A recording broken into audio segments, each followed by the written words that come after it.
The French kingdom, commonly known as the July Monarchy, was a liberal constitutional monarchy in France under Louis-Philippe, starting with the July Revolution of 1830 and ending with the Revolution of 1848. It began with the overthrow of the conservative government of Charles X and the House of Bourbon. Louis-Philippe, a member of the traditionally more liberal Orléans branch of the House of Bourbon, proclaimed himself Roi des Français rather than King of France, emphasizing the popular origins of his reign. The king promised to follow the juste milieu, or the middle of the road, avoiding the extremes of the conservative supporters of Charles X and radicals on the left. The July monarchy was dominated by wealthy bourgeoisie and numerous former Napoleonic officials. It followed conservative policies, especially under the influence of François Guizot. The king promoted friendship with Britain and sponsored colonial expansion, notably the conquest of Algeria. By 1848, a year in which many European states had a revolution, the king's popularity had collapsed and he was overthrown. Overview: Louis-Philippe was pushed to the throne by an alliance between the people of Paris, the Republicans,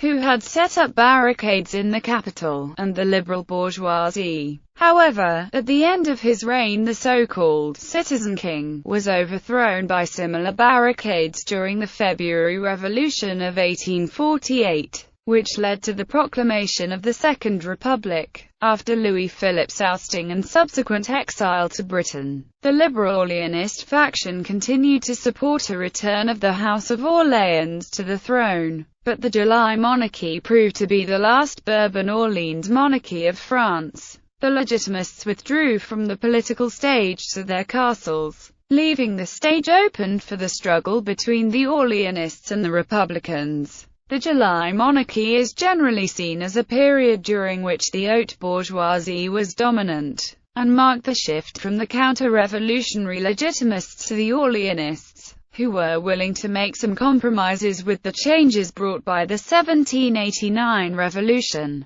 Louis-Philippe was crowned King of the French, instead of King of France. This marked his acceptance of popular sovereignty. Louis-Philippe, who had flirted with liberalism in his youth, rejected much of the pomp and circumstance of the Bourbons and surrounded himself with merchants and bankers. The July monarchy, however, remained a time of turmoil. A large group of Legitimists on the right demanded the restoration of the Bourbons to the throne. On the left, republicanism and, later socialism, remained a powerful force. Late in his reign Louis-Philippe became increasingly rigid and dogmatic, and his president of the council, François Guizot, had become deeply unpopular, but Louis-Philippe refused to remove him. The situation gradually escalated until the revolutions of 1848 saw the fall of the monarchy and the creation of the Second Republic. However, during the first several years of his regime, Louis-Philippe appeared to move his government toward legitimate,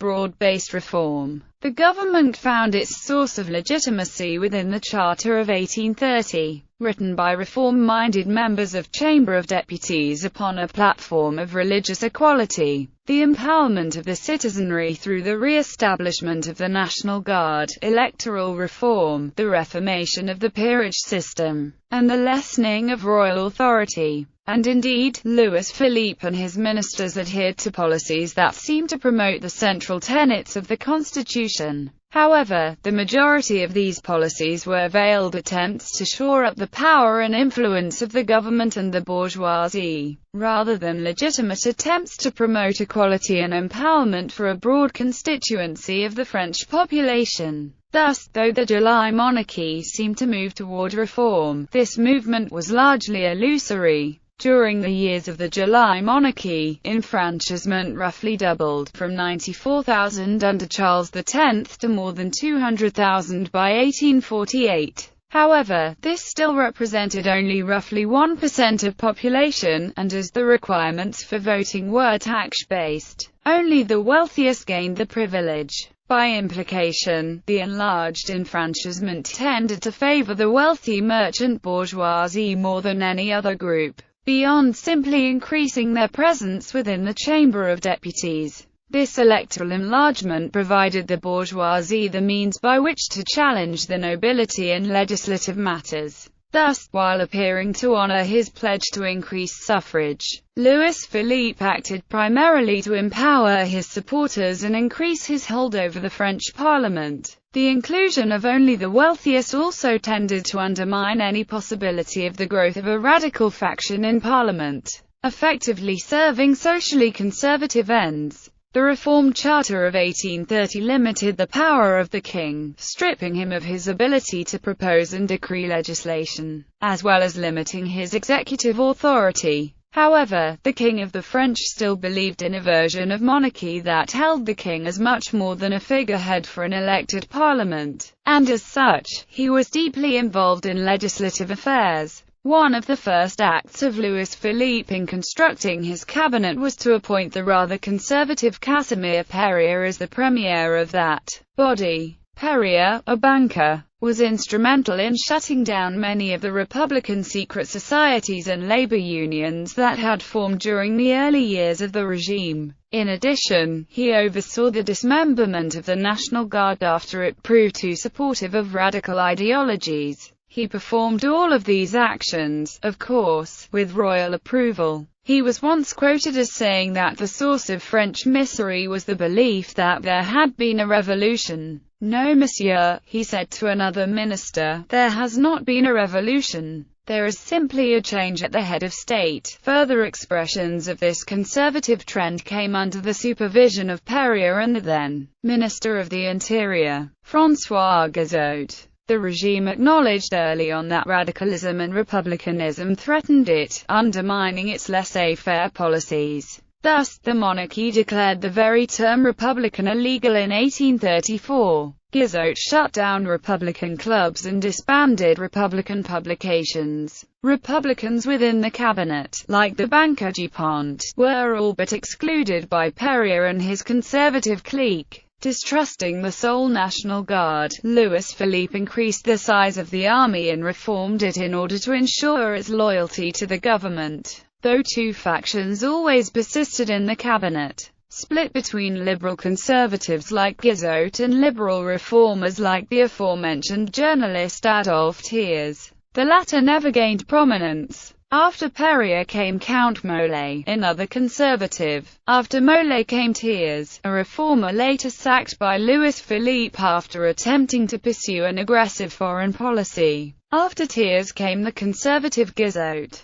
In particular, the Guizot administration was marked by increasingly authoritarian crackdowns on republicanism and dissent, and an increasingly pro-business policy. This policy included protective tariffs that defended the status quo and enriched French businessmen. Guizot's government granted railway and mining contracts to the bourgeois supporters of the government, and even contributed some of the start-up costs, as workers under these policies had no legal right to assemble, unionize, or petition the government for increased pay or decreased hours. The July monarchy under Perier, Molé, and Guizot generally proved detrimental to the lower classes. In fact, Guizot's advice to those who were disenfranchised by the tax-based electoral requirements was simply, enrichez-vous. Background: following the ouster of Napoleon Bonaparte in 1814, the Allies restored the Bourbon dynasty to the French throne. The ensuing period, the Bourbon Restoration, was characterized by conservative reaction and the re-establishment of the Roman Catholic Church as a power in French politics.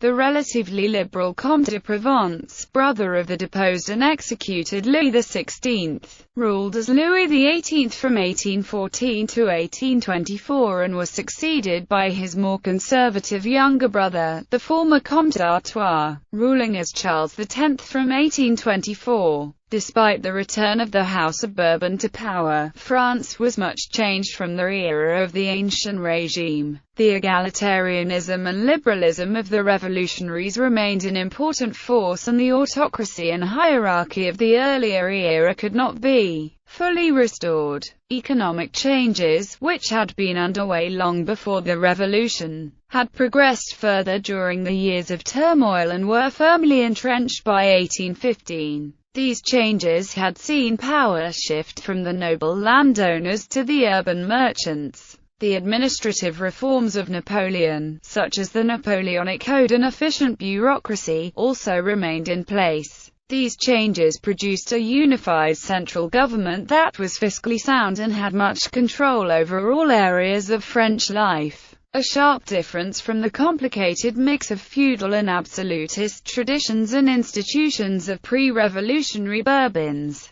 Louis XVIII, for the most part, accepted that much had changed. However, he was pushed on his right by the ultra-royalists, led by the Comte de Villars, who condemned the doctrinaire attempt to reconcile the revolution with the monarchy through a constitutional monarchy. Instead, the Chamber Introuvable, elected in 1815, banished all conventionals who had voted for Louis XVI's death and passed similar reactionary laws. Louis XVIII was forced to dissolve this chamber, dominated by the ultras, in 1816, fearing a popular uprising. The Liberals thus governed until the 1820 assassination of the Duc de Berry, nephew of the king and known supporter of the ultras, which brought Villiers' ultras back to power. His brother Charles X, however, took a far more conservative approach. He attempted to compensate the aristocrats for what they had lost in the revolution, curbed the freedom of the press, and reasserted the power of the church.